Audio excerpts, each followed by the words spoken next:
Hello everyone.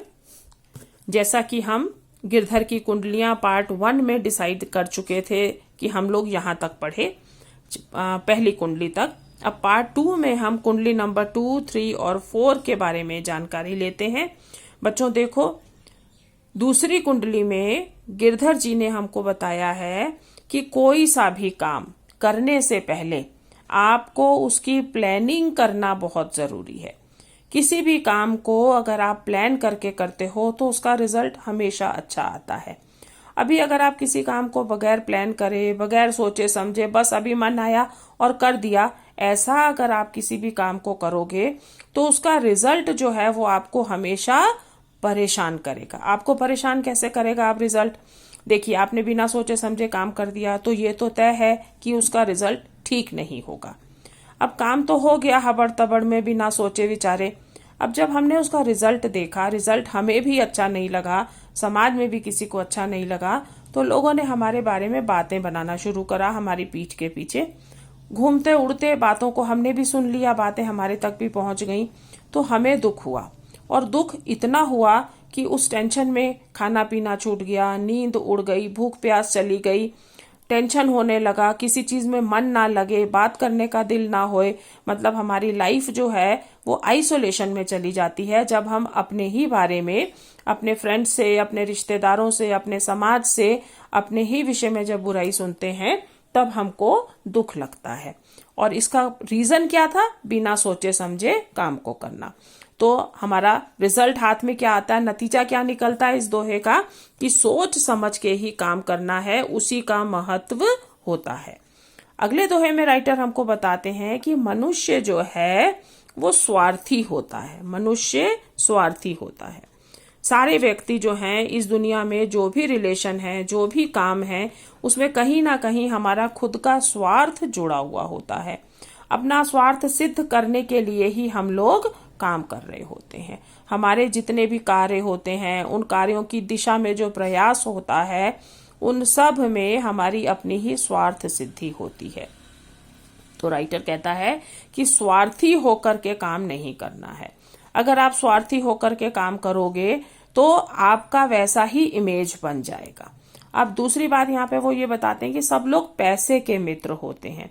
जब आपके पास पैसा होगा तो सब आपके दोस्त बन जाएंगे। फिर वही स्वार्थ सिद्धि की बात आ गई कि लोग आपके पास आपका नेचर देख के नहीं आ रहे हैं, लोग आपके पास आपका आउटलुक देख के नहीं आ रहे हैं।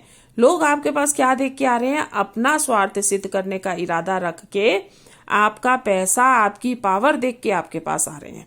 इसीलिए वो आपके मित्र बन रहे हैं, ढूंढ ढूंढ के आपसे रिश्ता निकाल रहे हैं, क्योंकि उनको पता है कि आपके पास पैसा है, आपके पास पावर है और मेरा स्वार्थ सिद्ध हो सकता है। मतलब मेरे भी 10 काम आपके माध्यम से निकल सकते हैं, इसीलिए वो आपकी दोस्ती कर रहे हैं। तो रहीमदास जी ने भी एक दोहा इसी से रेलेवेंट एक दोहा रहीमदास का भी यहाँ पर याद आता है। देखिए, कह रहीम संपत्ति सगे बनत बहुत बहुरीत, विपत्ति कसौटी जे कसे ते ही साचे मीत, a friend in need is a friend in deed.